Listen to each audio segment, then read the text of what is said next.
সবাইকে নমস্কার। আমি শঙ্কর আপনাদের সামনে। এই যে সুজিত বসু প্রাক্তন মন্ত্রী, দমকল মন্ত্রী, তিনি অ্যারেস্ট হলেন, এটা আমরা শুনছি। কি কারণে অ্যারেস্ট হলেন সেটা একটু জেনে নেব এবং তার সাথে একটা ভিডিও সেটা দেখাবো যুবরাজের। আজকে মমতা ব্যানার্জি হাইকোর্টে গেছিলেন, যুবরাজও যে কথা শুনছেন, মাননীয় প্রাক্তন মুখ্যমন্ত্রীও সেই কথা শুনছেন সাধারণ জনগণের থেকে। এটার মধ্যে কিন্তু আমি বলবো না যে কোনো শাসক দলের কর্মী রয়েছে, কিন্তু সেই ভিডিও দেখাবো নিশ্চয়ই।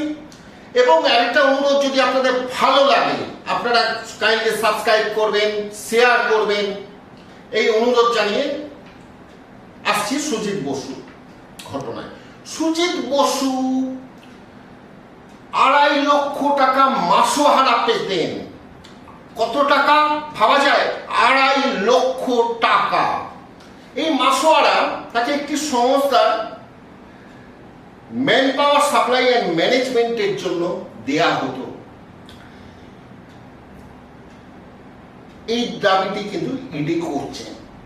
ওই কেন্দ্রীয় তদন্তকারী সংস্থার আরো অভিযোগ আছে, একই সংস্থা সুজিতের ছেলেকে এককালীন 83 লক্ষ টাকা দেয়। ইডির আরো দাবি, অন্য একটি সংস্থা সুজিতের মেয়েকে এককালীন 1,60,00,000 টাকা দিয়েছিল। পুরসভা নিয়োগ দুর্নীতির তদন্ত করায় ইডির অভিযোগ, নিয়োগ দুর্নীতির কালো টাকা এই দুটি সংস্থার মাধ্যমে সাদা হয়েছে। ওই দুটি সংস্থার মালিক যারা, তারা 2 ভাই বলে ইডি সূত্রে জানা গিয়েছে।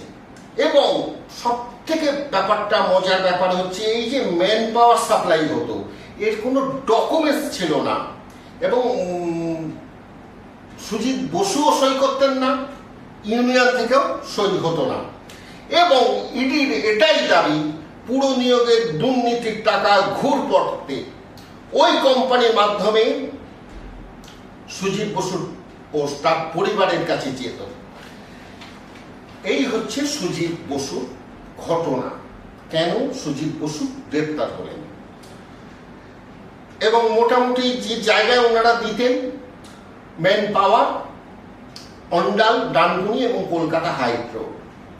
এবার সুজিত বসু কি ছিলেন মাথায় রাখতে হবে, উনি ছিলেন একজন এগরোল বিক্রেতা। কত ভাবা যায় এই কথাগুলো। উনি ছিলেন এগরোল বিক্রেতা, উনি হয়ে গেলেন, এই আগে বামপন্থী ছিলেন, সুভাষ চক্রবর্তী খুব ঘনিষ্ঠ, এখন হয়ে গেলেন 1000 কোটি টাকার মালিক। এই শ্রীভূমির পুজো কিন্তু আমাদের বাঙালিরা অনেকেই যায়। ভাবুন তো, শ্রীভূমির পুজো এই বছর 25% বাজেট পাবে কিনা গত বছরের তুলনায়, সেটা কিন্তু সন্দেহ। এবং এই যে মানুষগুলো মন্ত্রী হয়, কেন মন্ত্রী হয় আমি বুঝি না। শুধু নিজেকে দেখবে এবং নিজের পরিবারকে দেখবে, এবং একটা যেন তাকে দেখার জন্য শাসক দল তখন কিন্তু কোনো ব্যবস্থা নেয়নি তিনি কি করছেন, কোনো মনিটরিং সিস্টেম ছিল না।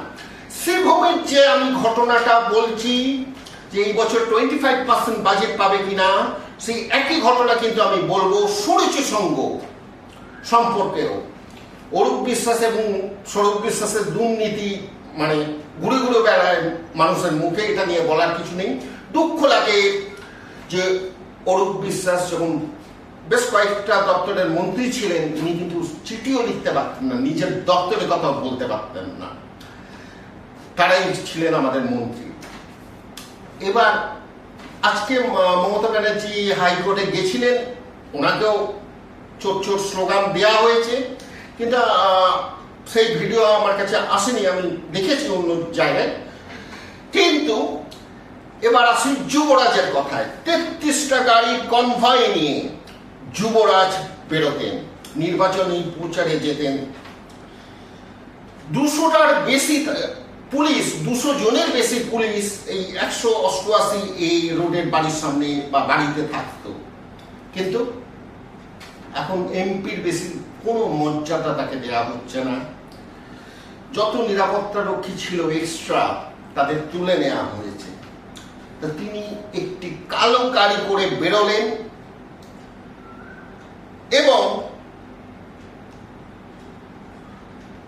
সাধারণ জনগণ কিভাবে খিল্লি করলো সেটা দেখুন এই ভিডিওতে।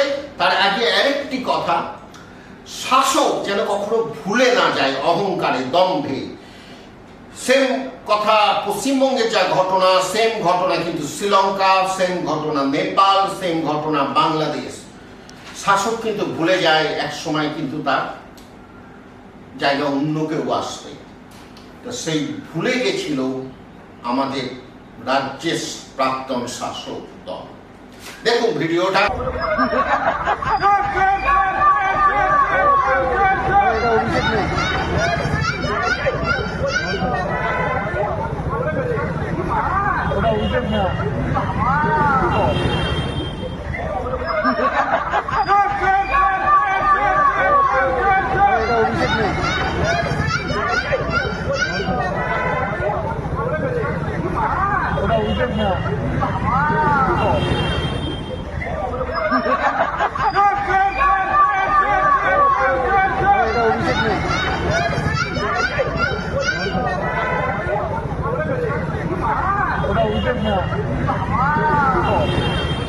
খাবার মজুদ আছে আচ্ছা তো 20 নাকি দিয়ে যাবো?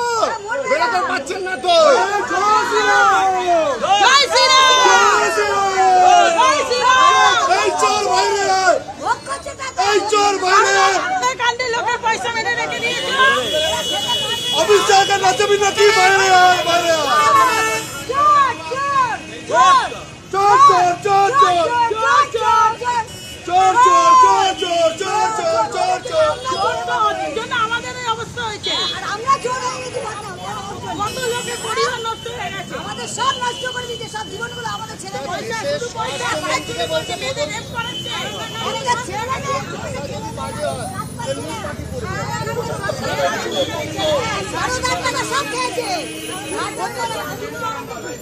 ठीक है, कोई भी एज अ सीएम का, एक सिटिंग सीएम का स्टेटमेंट ये नहीं होना चाहिए ना कि एक कम्युनिटी जो है उसको अगर छोड़ देंगे तो वो अकेले देख लेगा। एज अ सिटिंग सीएम आपको ये चीज नहीं बोलना चाहिए। आप सिर्फ सीएम हो गया शांति। आप सीएम सिर्फ एक कम्युनिटी का नहीं थे, पूरा वेस्ट बंगाल का थे। घमंड रावण का नहीं थी, ये तो इंसान थी, इसीलिए घमंड चूर हो गया, बाहर नहीं आ रही है।